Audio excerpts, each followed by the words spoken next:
પાટણથી સમાચાર મળી રહ્યા છે। પાટણમાં ખેડૂતો દ્વારા વિરોધ કરવામાં આવી રહ્યો છે। પાટણના ચાણસ્મામાં ખેડૂતોએ વિરોધ નોંધાવ્યો છે। તો પાવરગ્રીડ વીજ કંપનીનો વિરોધ। બ્રાહ્મણવાડા ગામમાં પાવરગ્રીડ વીજ કંપનીનો ખેડૂતો વિરોધ કરી રહ્યા છે। જમીનનું યોગ્ય વળતર આપવા ખેડૂતો માંગ કરી રહ્યા છે। તો ખેડૂતોની મંજૂરી વગર 765 કેવી હેવી વીજ લાઇન નખાઈ છે। ખેતરમાંથી પસાર થતી વીજ લાઇન અંગે ખેડૂતોએ અગાઉ પણ ફરિયાદ કરી હતી।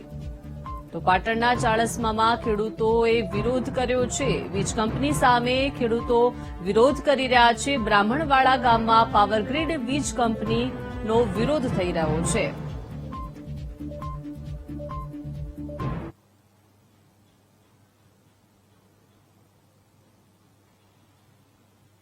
વાડા ગામે બધા ખેડૂતો એકત્રિત થયા છે।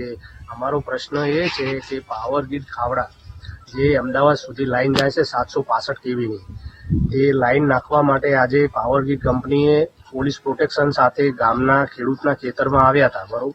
તો ખેડૂત બધા એકત્રિત થઈને એનો વિરોધ નોંધાવ્યો। વિરોધમાં એવું કારણ છે કે આજ પાટણ જિલ્લામાં અગાઉ પાવરગ્રીડે લાઈન નાખી હતી, તો એનું વળતર જે ચૂકવ્યું હતું એનું અડધું આપવા માંગે છે। અત્યારે એનું ડબલ થવું જોઈએ।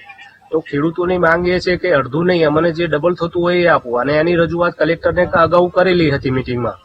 તો કલેક્ટરે એવું કીધું કે ભાઈ એ મારા ધ્યાનમાં છે, પણ એમણે એવું કીધું કે સારું બધાને સાથે બોલાવી અને ફેરથી મીટિંગ કરીશું અને આનો કંઈક ન્યાય લાવશું, પણ અમને બોલાવે જ નહીં।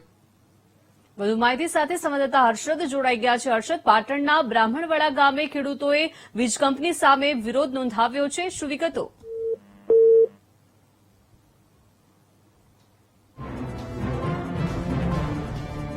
તો ખેડૂતોની મંજૂરી વગર ખેતરોમાંથી 765 કેવી હેવી વીજ લાઇન પસાર કરાઈ। ખેડૂતોને તેનું યોગ્ય વળતર ન મળતા ખેડૂતોએ આખરે વિરોધ નોંધાવ્યો છે।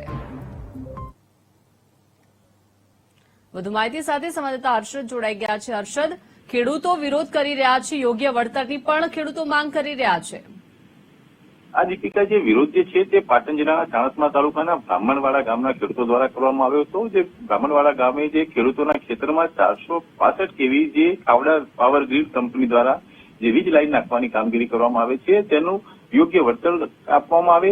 જે ખેડૂતોની જે માંગ જે છે તે 5 વર્ષ ઉપરાંત જે ખેડૂતોને જે વળતર આપવામાં આવ્યું હતું તે પ્રકારનું 100% પૂરું વળતર આપવામાં આવે તે માંગને લઈને તેઓએ વિરોધ કર્યો હતો। અને જ્યાં સુધી પોતાનું ખેતરોનું જે કપાસની જમીનમાં યોગ્ય વળતર ને પૂરું વળતર નહીં મળે ત્યાં સુધી આ વિરોધ ચાલુ રાખવાનું ખેડૂતો જણાવી રહ્યા છે। દીપિકા, જી આભાર હર્ષદ વિગત આપવા બદલ।